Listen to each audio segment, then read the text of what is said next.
The government of President Bwala Tinubu has faced numerous challenges in 2025. We've witnessed a series of abductions in Nigeria, prompting the U.S. government to designate Nigeria a country of particular concern, with President Donald Trump warning the Nigerian government to act swiftly or risk U.S. military intervention to fish out those responsible for unrest in the country.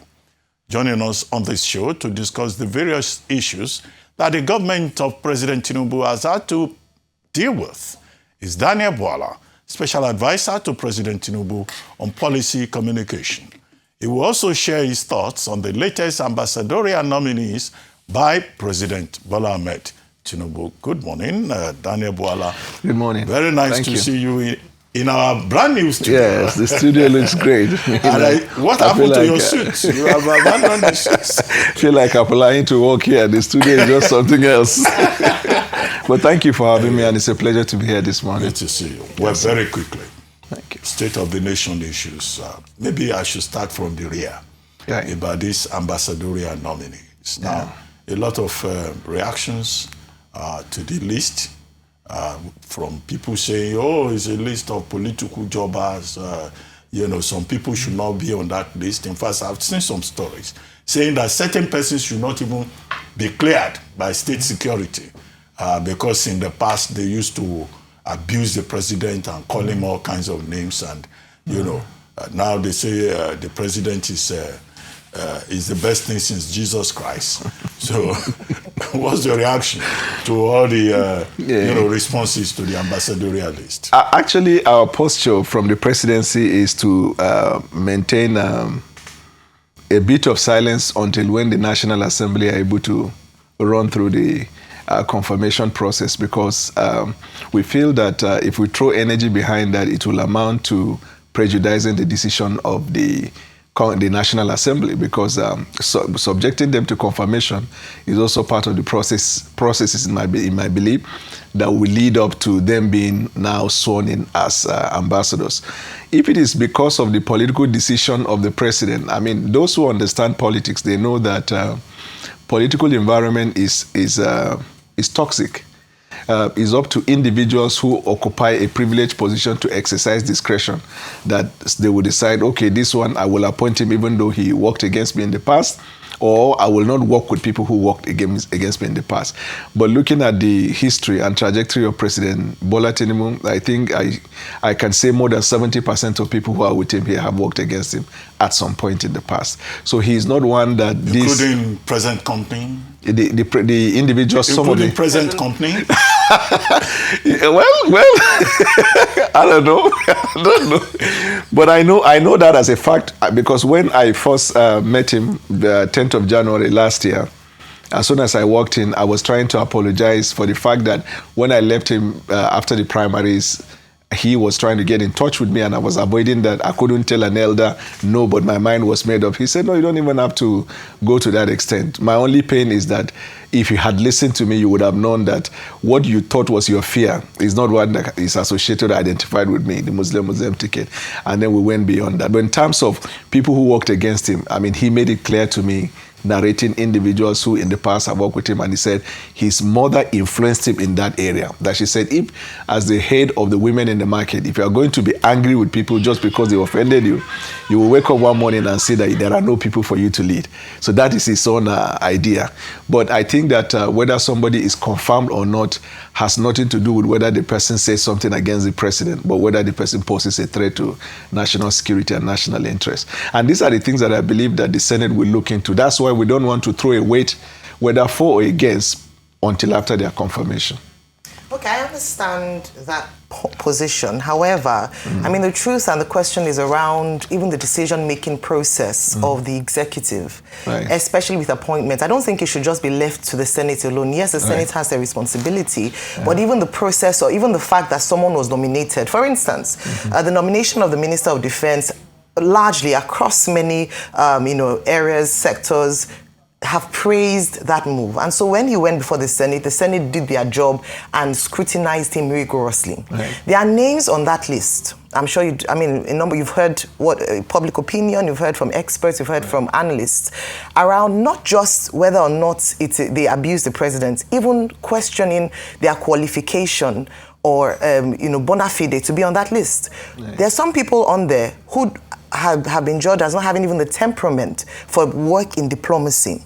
There are people through maybe their outbursts on social media, what they have said, their communication, their language, their integrity has been questioned. There are people who worked in the INEC in the last election, almost immediately getting an appointment by this presidency. That's what we're asking about, not whether or not they abuse. Beyond, of course, that's a point, but also because you're saying around the Senate, it's even how qualified are they to have that? That's on one hand. On insecurity, you said in a recent interview that the federal government does not negotiate or pay ransom. Right. It beggars belief then how a rescue mission was organized in Kebbi State without at least an obvious show of force or any single arrest, at least to the best of our knowledge at this point. I'd like you to answer those two questions. So with respect to the former chief of defense staff and now being a minister and having a widespread support is because he was in active service before now. He has never participated in politics. That's why I started by saying that the political environment is toxic. Somebody who has not been a politician will easily pass in the minds of the people. But if you have been involved in political activity in Nigeria, you must have stepped on nerves. You must have offended some people. There are people who will not want your progress. But above all, since these people exercise, when they are confirmed, they work at the pleasure of the president. It is up to the president to determine what he has to take. I'm asking about competence. Yeah, we see there is no statute or book that talks about a requirement for being appointed as ambassador. That's why you have career ambassadors who are in the embassies. They can advise, they can run diplomatic issues. An ambassador is a political position appointment which a president exercises. He can choose to bring a former diplomat. He can choose to bring a pure politician. It's just like appointing somebody as Minister of Defense. Until Buhari, all of the ministers of defense, they never had any military experience. They are pure civilians. So political appointment is different. Now, in terms of whether the people have participated in a toxic environment, if you look at where we always look up to as the model of democracy, this Marco Rubio that you're saying, if you see the things he said about Donald Trump, even in the primaries, then you come to J.D. Vance, you see them surrounded. In terms of appointment of INEC chairman, in America, there are justices of the Supreme Court. Donald Trump appointed them only because they gave a judgment favorable to the Republican ideology. That was his consideration. Right. Because America did it, doesn't make it right. No, but I am saying the democracy was not handed by God. It came from them. So what we do is we modify where we can, and then where we can't, we then work with what we have. Okay, you haven't answered the question, of course. So, like temperament, outbursts. So you're saying that there was no qualification around that didn't matter when the president was appointed. I think that the basic thing is you must be adjudged fit and proper. Now that is generic. The definition as to whether somebody is fit and proper is subjective. Somebody can say, I like the temperament of this one. Another person can say, I don't like the temperament. There are people in government right now. You can also question their temperament. Now, your choice of rice might be different from my own. Maybe you want fried and I want pure white rice. But I'm trying to suggest to you, the bottom line is the man recruiting them. Whether these people would fit, because Section 5 is clear. The executive powers of the Federation lies in the president. So he runs the government by himself or through delegation. He makes a choice of who he delegates. If he makes a bad choice, he will see it. But the beauty of democracy is that we don't go about looking for perfect people. We go about looking for people who will have to work. Even in the course of work, you do anything wrong, you'll be sacked. That's how democracy is built. Even pastors. You appoint somebody, you anoint somebody as a pastor, and you thought that is heaven on earth. He starts and then he misbehaves. Then you subject him to disciplinary measure. Democracy does not foreclose or close itself from the possibility of error. The government itself is not perfect. In the course of running governance, you take feedback from Nigerians, you adjust and you correct and you move on. Okay, so we shouldn't expect excellence or perfection from this administration. Now, going on to... That's a conclusion.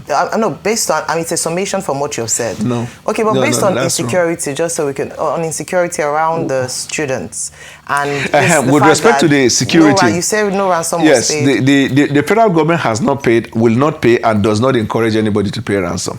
In terms of determining whether ransom was paid just because the operation that was carried out was smooth and clear, I mean, if you talk to people who are from the intelligence platform, they will tell you there are many considerations in determining how hostage taking and rescue are conducted. It's not in all cases that when people are rescued from hostage operation that they must have paid money. That's why there was no exchange of gun. No, there are many other areas. I will give you one or two in a hurry. One is that if these people who wreak havoc have certain individuals in the society that people believe they listen to, if you engage those individuals, you can have all of the people released without paying a dime. One. Two, if you have surrounded the hostage, even if you don't know the specific place where they are, but you know the scope, you have the scope of the circumference, and then they know that there is no exit for them unless they release this individual, they could release without paying money. The third consideration is what happened, I think, sometimes back during President Buhari's administration, where a governor in Nigeria paid ransom without the knowledge of the federal government, and the people were rescued. Federal government was not involved, never encouraged, but the people paid ransom. I'll hand over to Limba now. But so what you're saying is that the federal government know people who know where the bandits are, who can negotiate with the bandits, and that's the channel they use. That's your second. Let me say something. There is a problem with making a conclusion on someone who has not said something. Inference is good, but only if the inference is okay. The first time I gave explanation, you concluded, and I never said that. I'm giving you the opportunity to but no, don't make conclusion. If I did not conclude properly. If I explain something you're not clear, you can ask, you can do follow-up. But you cannot conclude by saying, so I take it that federal government does that. No, it's wrong. Okay. Let's make progress. Yeah. So let's talk about, let's continue on the issue of insecurity as it continues to dominate at the moment. The U.S. Congress continues to meet to deliberate on this, and their current position is that they feel that Nigeria is not doing enough. Congressman Chris Smith outlined a number of issues. He's saying that, well, we're not seeing anybody getting arrested, we're not seeing anybody surrendering arms, and we're also not seeing people returning to their homes. So he says, by his own metrics, this means that the Nigerian government is not doing enough. Of course, domestically, we've seen the rejigging, we've seen movement, we've seen there's some strategic changes going on. However, ultimately, we're yet to see results. So just to piggyback off of the, your conversation with Ayo as well, to say, well, the concerns are that a lot of this is becoming a bit cosmetic because people are being released. We celebrate their safe return home, but the culprits remain at large, and it feels there is impunity. It feels that there are powerful people who are in control here that the government is scared to challenge or deal with. What is holding the government back from just acting decisively, since we seem to know who's responsible for all these crimes? If you recall, many months ago, we arrested the leaders of Ansaru terrorist organization, which some of them were in the U.S. terror list. The American government lauded us. Months earlier, we decimated some bandits, and some also surrendered, which the U.S. embassy lauded us. So we have one or two results to show. But in terms of saying we are not seeing people being arrested, people are being prosecuted, well, that's an expectation on the part of America. It's also an expectation on the part of the Nigerian people. But dealing with terrorism and intelligence-driven exercise is not one that is subjected to public opinion. It is subjected to the efficacy and efficiency of that work. We also understand the rhetorics associated with Donald Trump's style of governance. I mean, there are people, he will finish meeting with you. Tomorrow he castigate. Barely 6 hours after we met with Hexet, he phoned the Fox News and said he's not happy with Nigeria. But his tactics has been to use the bullish approach and get you to the table. I mean, Saudi Arabia is a country of particular concern, but he gave a red carpet welcome to MBS, and they signed a deal for $600 million US. He was even asking him to go beyond to $1 trillion. So we understand Donald Trump, we understand America. Well, beyond Donald Trump, what are the, because you said, it's about efficacy and efficiency. Right. What are the metrics that you're using to gauge the fact that, all these strategic reshuffles you're doing are actually being successful? Okay. What are you, so forget America's metrics. They've said theirs. What are Nigeria's metrics? So Nigerian metrics is number one, we have all of the abducted people from Kwara rescued. We consider that a success. Some people don't. We have 26 or so from KB that were rescued or recovered. Some people feel it is not enough. On the government side, we feel it's a way to go. We have these other ones from Niger that we're hoping in the coming from Niger State? Yes, yes. That we're hoping more will come. We on the government side, we might see a success, or some people will see it differently. We have the president, ordered a security emergency and asked that police recruit 50,000, military recruits over 20,000. Police have, I think, they are deployed, or rather recall 11,000. DSS is sending people to the forest to help with the forest rangers. And then we are bringing back the Save the School initiative, where we bring students from outskirts under this arrangement of a mega school. Those ones in local government will bring them back to the unity school. If you know northern Nigeria is different from south. In southern Nigeria, one state to the other, the proximity is small. In the northern Nigeria, from one state to the other might be like from one country to another. We have large expanse of land, we have ungoverned spaces. These are the places they exploit. But we can't arrest people. What about those ones who were arrested and were prosecuting them? What about the ones that are responsible for these rescue and recovery missions? If we have them, we arrest them. Okay. And if we arrest them, we prosecute them. The Terrorism Prevention Act is clear. In your monologue earlier, I overheard, I don't know if it was you or somebody who was saying that there is analysis. That's below the belt. Sorry, I take it back. Where we're talking about amendment of the law, Terrorism Prevention Act, to define bandit. All has been taken care of. In 2022, there was a federal high court decision that the federal government should declare. And the federal government did that. Daniel Bwala, I mean, when you are not speaking for government, you are a lawyer. That's your main calling. Now, one of the things that came out of this latest joint congressional hearing in the U.S.